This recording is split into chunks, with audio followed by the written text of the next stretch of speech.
Hello everyone, a very warm welcome to you. What's my name? Oh, noise again. This is my second attempt to do this, but I'll explain in a moment. My name is Nick. We try to do at least one walk a week to try and be a bit one with nature. Now it's very, very hot at the moment. I think you know this, if you're in the UK, there's a heat wave, there might be where you are as well. My first attempt to go on this walk as we walked through the vineyards was, well, lots and lots of problems. There's lots of people about, and I think there was some sort of party going on, and I'm really against like noise pollution, but there was people with a big, what should I say, ghetto blaster. There was like some kind of party going on. The ground was scorched. I don't know if there'd been an amateur barbecue, but it just was a little bit crazy. I'm doing the walk the other way round that I normally do for a bit of a variety. To get into the walk, first of all, there was a load of lorries in the way. I struggled to get over the stiles. This is a public walkway, believe it or not. Sometimes they make it a little bit difficult. I don't mind that stuff is overgrown. That's fine. I've had worse. Oops, I do need a machete now, going through mud and stuff, but that's fine. That's all a part of going on a nature walk, and it does ease my stress quite a bit. Hopefully you get a chance to go on walks, whether it's like this through nature or just in a local park, because it starts making the brain think in different ways. If you're suffering from a lot of stress, like I do quite a bit, it's your time. Never be in a rush with these. Some of the clips might be a bit shorter today as I try to go in and out. But you know, I was determined to go for a walk. I mean, last week well, I sort of did, but didn't film it because I was feeling a bit under the weather. But this should be a little bit different. Can't complain about the weather really, although it's super, super hot. You don't want to be a whingy, moany person and complain when it's raining, complaining when it snows. So it's best to try to embrace the differences in the weather, take in the air, and just be pleased that it's here really. So super cool.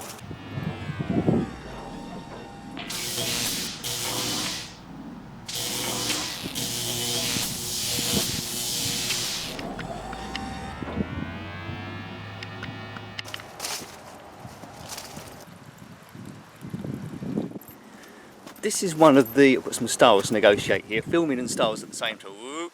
Now this is one of the rare times you'll see me in a t-shirt.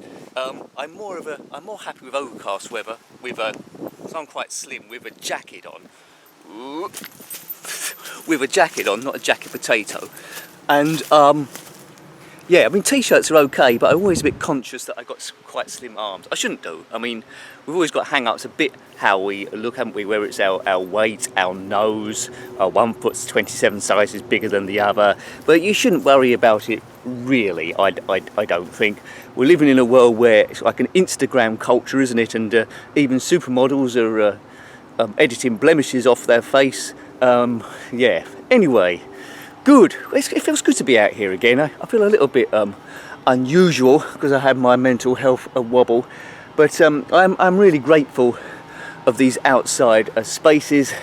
I can't hear the party that was going on earlier on, so I think maybe we might be a little bit better. I mean, I'm not a great fan of noise pollution. Who is? But it bothers some people more than other people.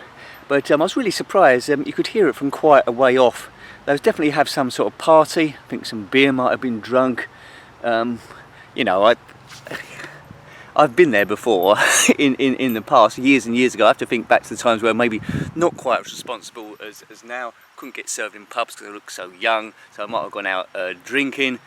And if people have been locked up a long time and then COVID restrictions are released, then people might not be thinking quite as okay. And if I was younger, I might have been with them as well. So that's okay.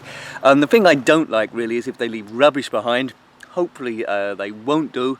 But you know, it's just kids having fun at the end of the day, and I don't want to be a Victor Meldrew about it. It's just if it's sound that you can't get away from. So I was quite happy I could just walk away from that sound, so it wasn't too much.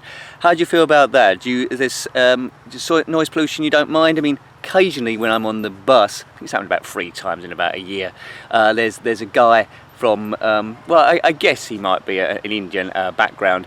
Quite often he'd be listening, the times I've seen him, on a radio with no headphones and been playing out Bollywood music. Now, I'm a bit two-faced about it, because if it was the Red Hot Chili Peppers or something like that, I wouldn't mind, keep the music going. Because it was Bollywood, very distinctive, which I'm not fully into, but I'm not against it as a genre. When you're going to work, trying to get your mind in a proper state for work, you don't want to be Bollywood tunes going around your mind. And I thought it was a little bit selfish, just thinking everyone wanted to listen to his music, when really they don't, do they?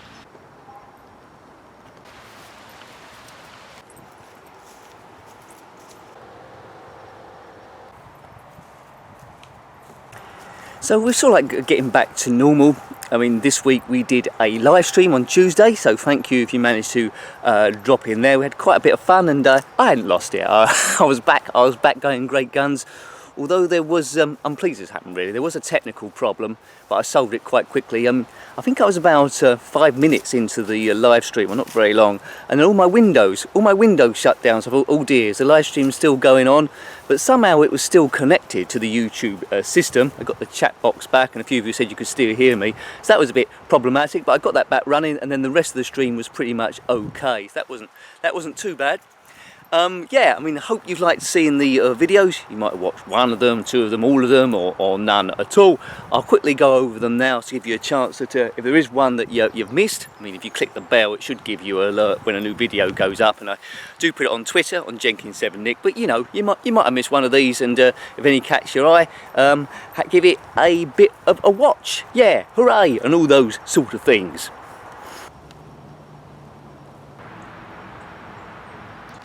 So on the Saturday, last week on the ZX Spectrum, we had a look at Combat School, which come through a recommendation.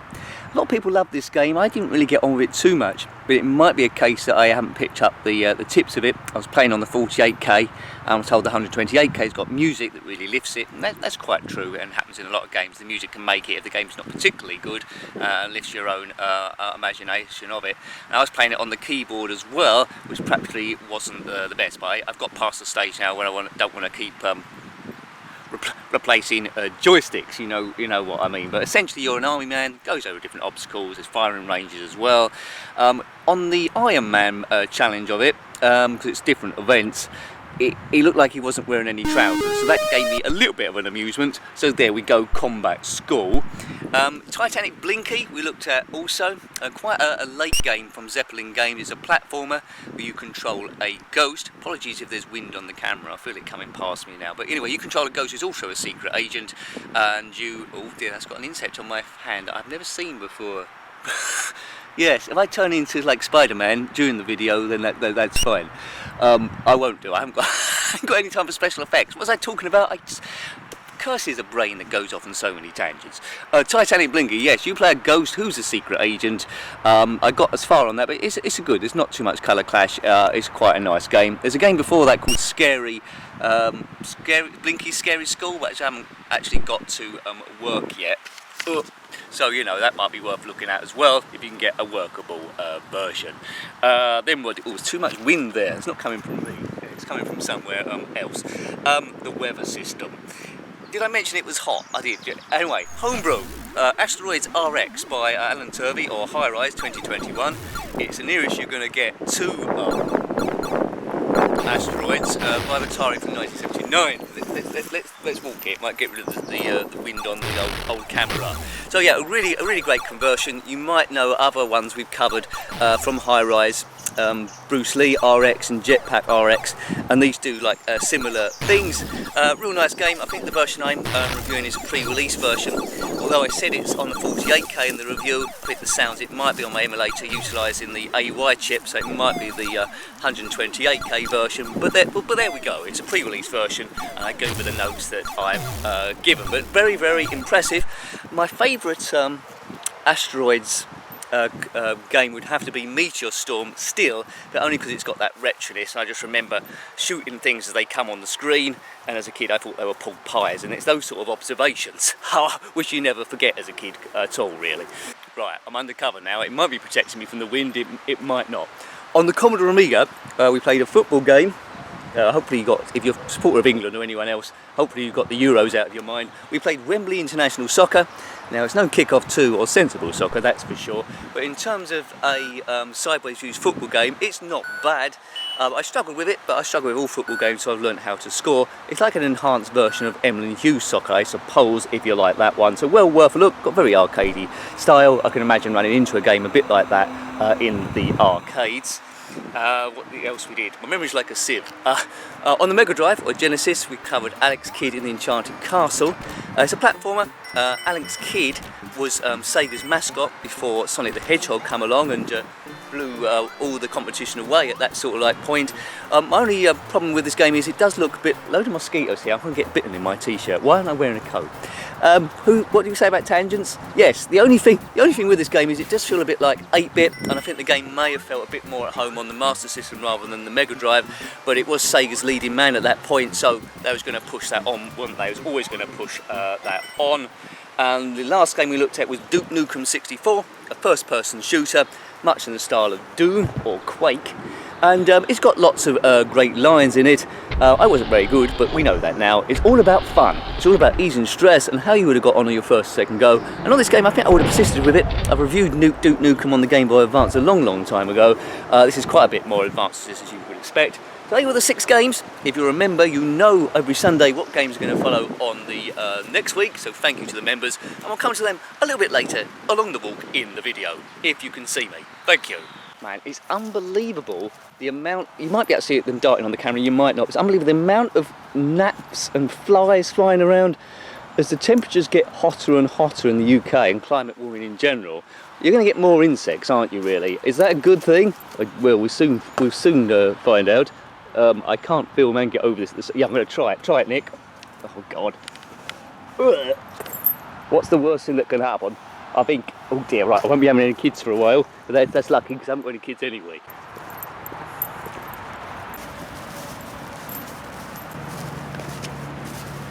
Ow! Ow! Ow! Brilliant!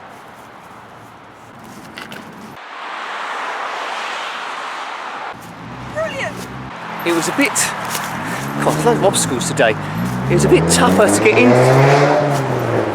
It was a bit tougher to get into this bit today.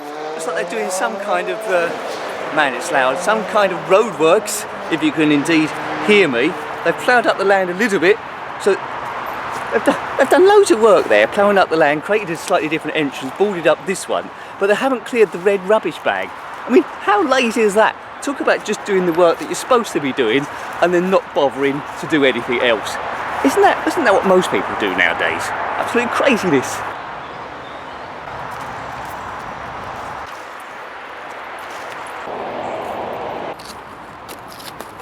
Right, I'm starting to lose my bearings already. Where's the clearing on this walk? I mean, I want to have a bit of a sit down. As I said, it's very hot, and I'm sweating buckets. Well, that's not quite true. I'm sweating water, not actual plastic buckets. I think that would be impossible. I feel like I'm in a different woods. Have I been teleported somewhere?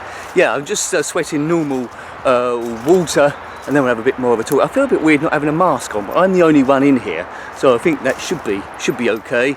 No, I can't hear the party people. I think I would have heard them by now because they're just up there, unless they've moved on. So we might be coming up to a load of rubbish soon, but I don't think there's too much here, which is cool. So this sort of like varies depending on where you are in the world, of course. But in the UK, mandatory wearing of masks was lifted on the 19th of July. So they made it up to the person themselves to think, should I be wearing a mask or not? But the waters are really muddy because certain institutions, like buses or trains or supermarkets, they can still say that the masks are compulsory. And then that leads to a problem with stupid people who think it's my right not to wear a mask and just bowl in anyway without respecting the rules. Now, when I'm at work, I work at a supermarket, I still wear a mask. I'm not required to, but I just feel that some people would be more comfortable if I did. I see some customers going in wearing masks, I see some customers going in not wearing masks, and that's absolutely fine. Yeah, I mean, on buses, they're still saying to wear the masks. There was, which I think is fine because people are in close proximity. There was an unfortunate incident, I think, in London, where a bus driver tried to get someone to wear a mask who wasn't wearing a mask, and that passenger, there's an altercation, that passenger actually punched them and ended up getting hospitalised. Now, this is the sort of thing that happens where you've got stupid members of the public and rules that aren't pinned down. Now, the rules are good if we're all responsible people, but as you know, as a society in a whole, it's not 100% responsibility. There's people that always believe they can do what they want because they say, look, that's what the law says, I don't have to wear a mask here. So it's unclear, but that person could have just put a mask on. Don't know why they didn't. I guess it might be that they didn't have a mask on them, didn't want to go home and get one or be chucked off the bus. So what do you think about that? What are the mask rules in the countries that you're from? I know there's a few of you, well, quite a lot of you in Europe or Australia, USA. Is that the same sort of thing? Do you wear a mask still or do you not? Are you required to wear them on public transport? So I think it's going to be a while on the buses and trains here before that's actually physically lifted. There's a line in London I haven't been on for a while called the Central Line, and that gets super packed. I mean, to a slight degree, I mean, it might be a bit worse, it might be a bit better now because there isn't sort of like a rush hour people going to work, although they're gradually filtering back, that you think the train's packed. Just as the door's about to close, someone else jumps in and sort of like does sort of like yoga or like a contortionist to get into a gap they didn't think was there, and you sort of like face to face, arm to arm, and there's no space at all. So I think masks should be wear there, but the thing is, it gets so hot, doesn't it, really, as well. So yeah, what are your experiences on that one? So on any of these videos, not just the walk videos, the gaming videos as well, don't be afraid to say what you think, what you speak your mind. You're in a sort of like a safe place, as long as we keep it to amicable, that's actually fine. It's a bit of a polarising view. Some people might really be against masks, some people may really love masks, but you know, it's basically what you think, it's your own opinion and what you're sort of like comfortable with. So never be afraid to say what your views are there. But as long as we're not shooting each other down and stuff, it's like healthy debate, really. Ah, there we go. I've probably said it a million times, but the healing, I'm the only one here at the moment, it seems, the healing power of nature, you can't beat it. I mean, I've only recently found out about this walk, maybe about a year ago, about 8 months ago. I didn't know it was on my doorstep, but yeah, just get away from absolutely everything. I mean, the beauty of nature probably doesn't come across on this fairly cheap camera, but you know, I might be able to upgrade that at some point in the future, but I really recommend it. You can get out. I mean, you might not be lucky to go to somewhere like this.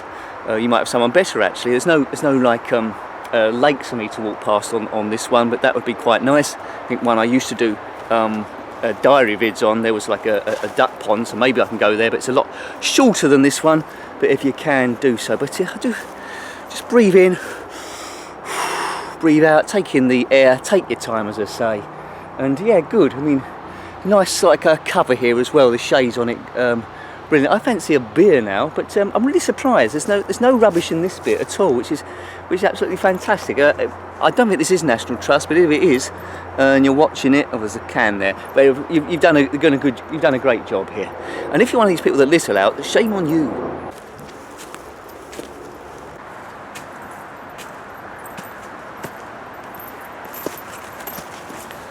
God, so steep, this bit. Very overgrown as well, but no mud. But I wouldn't change it for the world. Wondrous, wondrous.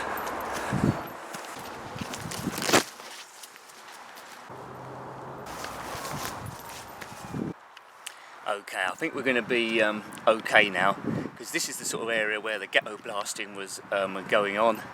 And they're all gone. It's all peace and quiet, so I'm glad I persisted, had another go rather than doing one inside, which is a little bit stuffy. So we got out a bit into the open, not a cloud in the sky, and at the moment at least I seem to be the only person here. So I mentioned a bit back there about the mask wearing. I don't know what your views are there, so put it in the comment section below.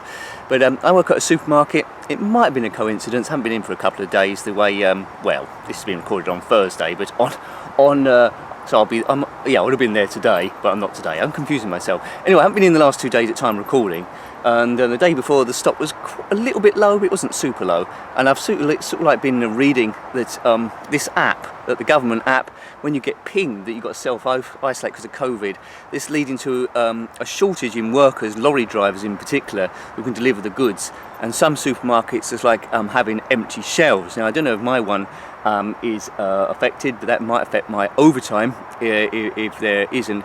But they're saying not to panic buy, but they'd always say that, of course, because there's not much stock and people panic buy. They can't evenly distribute all the goods around the place. So I wouldn't panic. If it's a problem, it's only be temporary. If it's just controlled by that app that's pinging around, then I wouldn't be too worried about it. I think I read in the article as well that they might change the COVID app so you don't have to self-isolate if you've had your 2 jabs. So that'll get lorry drivers back on the road again. But you know, if you've been to the wind again, let's get down here. Have you been to the supermarket recently? Was there nothing there, or are they still fully stocked? I guess I know by now, won't I? But you can worry about all made up stuff, just worry about the real stuff.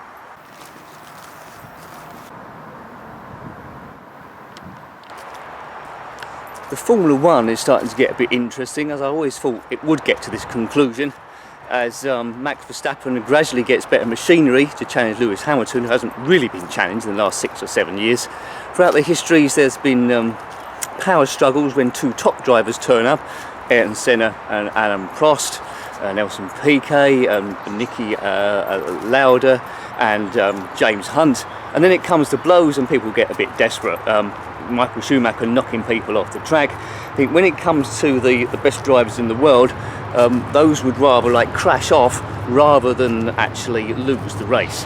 And now we've got Lewis Hamilton. What's that noise? It's not them, is it? Lewis Hamilton and Max Verstappen in sort of like equalish machinery.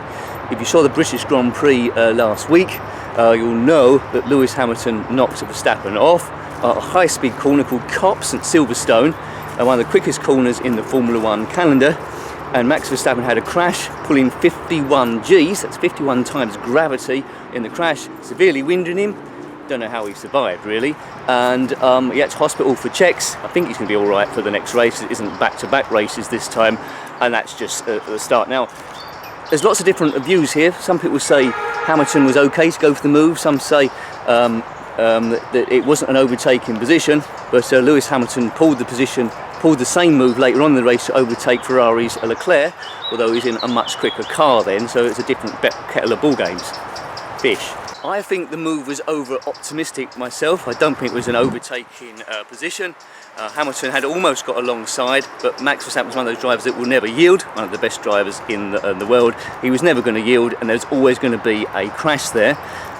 Controversially, Max Verstappen was 33 points in the lead. Hamilton knocked him off, took him out, and then won the race, and now the lead's a lot shorter. It's like I think about 7 points maybe. So now Hamilton's back in the chance of winning the race. Now I think it's Hamilton's fault, but if I reverse the situations, if I think it was, say Verstappen was trying to overtake Hamilton, and if he didn't get past him he'd lose the race, I think the same thing would have happened. Hamilton wouldn't have yielded, Verstappen wouldn't have yielded, and it would just been Hamilton that went off with a 51G crash rather than Max Verstappen. So this is the start. Now they're in sort of like similar machinery.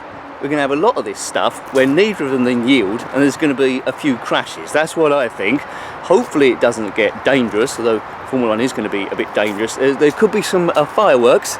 It might leave Lando Norris a chance to maybe win a race, although I want him to win in different circumstances, i.e. the McLaren be the quickest, because Bottas don't seem to be pulling the speed in the other Mercedes, and Perez seems to be a little bit off. So, you know, we could have a McLaren win. The two keep taking each other off, because I'd be very surprised if this is going to happen just in this occasion only. I mean, what do you think about that? Do you think it's going to happen again, or do you think they're probably safe now and learnt their lesson? Hard to know for sure, but I'm a little bit worried. You know, I haven't seen one person on this walk. Absolutely fantastic. That's the first time it's ever happened ever. I mean, the first time I come out, people everywhere and a party. Second time, no one. Perhaps the party scared them off. That's what I need to do, I think. I need to get a load of people to arrange a party, scare all the dog walkers away. Maybe they just think it's too hot and come out right early in the day. Hurrah! Good stuff. We'll do the members shout out in a bit if I can find some shade. Hey, I'm back.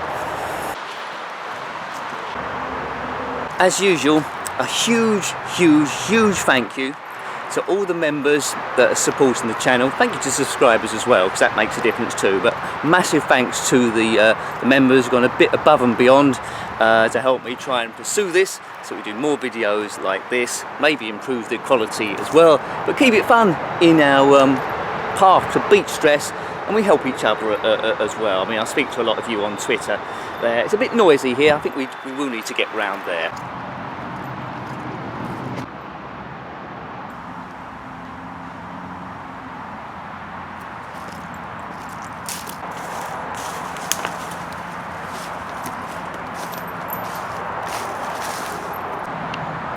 So yeah, so you still might be able to hear some background traffic, it's particularly noisy back there this time. But yes, huge thank you to everyone who's a member. If you want to find out a bit more about it, click on the join button. It doesn't doesn't commit you straight away. There's another video, and then you have to do a few other bits to see what you want to do. It's not compulsory by any means, just enjoy the videos there. But thank you to all the people that have done. And if you're on the second tier and above, I can give your name a good old shout out. And any websites or any projects you want to do, any games you're working on, if you want me to shout those out as well, I'll be very happy to do so. Excellent. So huge thanks this time to GTB Films. Thank you very much. Neil Barrett, who always suggests lots of games in the members section for me to have a look at. I do write them down, Neil, and every time I'll get to one, but they're all there, so I'm sure we'll get to a lot of them at some stage. So thank you. All very good suggestions. Thank you also to Ratty, Greyholt 2, thank you, Malad 1, R-Zone 1255. Now, I've sweated a bit, and I've written this on I've written this on a board here, a whiteboard with blue, but I think I can make it all out. I've got a good memory. So big thank you also to Al Fairweather. Thank you, you're top bloke, you're very kind, sir. So thank you for all your help. Una Bjornsson and Jason Smith. Big thanks to Nikki S. Thank you, Nikki, for your help as well. Claire Johnson and Watho Snorkers, thank you. I know I speak to a lot of you on Twitter also. Big thanks to John Rovey and Jeffrey Searby. Thank you, fellas. Steve Norman. Now, we all know about Steve Norman's blog. I don't know if you checked it out this week, but if you've forgotten what it's called retroarcadia.blog. Gets updated every week, and it's a good spiffing retro read. This time he's had a look at Xenon 2 on the Atari ST. I didn't own an Atari ST, of course, but I know about Xenon 2. I played it on the Commodore Amiga and the Sega Mega Drive, so see what Steve thinks about that. I think there might be some screenshots from other systems as well, I'm not sure, but he certainly looks at Xenon 1, that's one of the screenshots. I have a good read of that. A very well written blog, looks very attractive, good navigation as well. So if you want to read this week's one, it's Xenon 2, but there's a good library of stuff as well. So well done, Steve. Excellent super blog. There we go, retroarcadia.blog. That one is.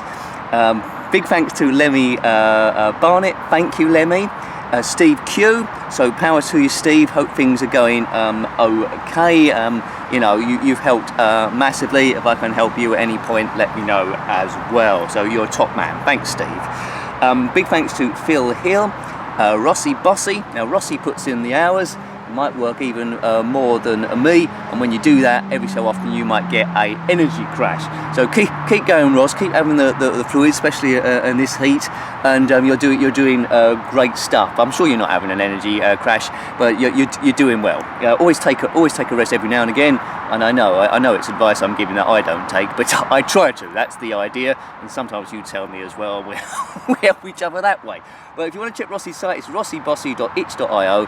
He's working on Super 3D Pixel Grand Prix. I said it right this time, well done me. I've recently done some more voice work for it, so that's in development. Keep an eye out on that. At some point I want to review Nifty Lifty 2 that Rossi has done. We covered it on a live stream, but if you want to go into his site, you can download that for free, as well as Re-Enduro. Really talented coder, and Super 3D Pixel Grand Prix is going to be super cool. And I don't just say that because I've got the voice work in it. Well, I do a little bit, but it's going to be good. It's going to be good anyway. Well done, Ross. Big thanks to Jason Holmes, Andrew Gibson, Stu Hu, and Chono Baggy. Thank you, fellas. I now keep swapping arms because I'm not very strong. Look, I've got blue on my hands. And also, there's 6 of you on the upper tier. So thank you, you lot. You've gone above and beyond. I still haven't seen anyone. Is this like that video where everyone gets taken off the planet Earth? If so, no one's going to watch this. Big thank you to, it's all blurred, I know it anyway, Colin Hode, thank you Colin. Martin R, thanks for all your help Martin. I know you watch the live streams quite often the next day. Big thanks to Richard Mitten, thank you. Tom, excellent. And my friend in Australia, Graham Bebke, hope all is going great guns for you, sir. And also Jules M, who always does a lot of the video caps when we do a live stream, because we're back in tow now. Now this is completely wiped off, Jules, so sorry, but I think I can remember it because I was looking at the site a bit earlier on. Now, if you want to look at this website, it's a great site, and that's the reason why I remember it. If I do. It's mygamingmemories.weebly.com. I've got it, it's a bit of a blur. mygamingmemories.weebly.com/cartoon-capers. But if you go to I can see it a little bit. mygaming.memories.weebly.com. There's a navigation there to get to Cartoon Capers. Now, Jules has been adding to this particular page for a while, Game Boy Advance games based on cartoon gaming. There's quite a lot there. I was looking at it this morning, but a few other things have been added. I think there's a couple of SpongeBob SquarePants added in there too. A Muppets game called Croak something. I think there's a He-Man one as well I mentioned, and also for everyone their Care Bears. We all like the Care Bears, don't we? Bom bom bom bom bom bom bom bom bom. Was that the Care Bears? I don't know. Okay, so thank you for coming on my walk here. I think we can edit this together. I'm glad I went out the second time and persevered with it. There'll be a couple of videos on Saturday. Members will know what they are already. Thank you to everyone that subscribed. A huge thank you to the members. Hopefully I'm beating your stress. If you're going through stressful times, keep watching the vids. There'll be another live stream Tuesday now, I think, from 9 to 11. So set a note in your diary to have a look at that one. So till next time, take great care of yourself. Don't get sunburned. And a very, very fond goodbye. Bye, folks. Goodbye, E. And Jenkin.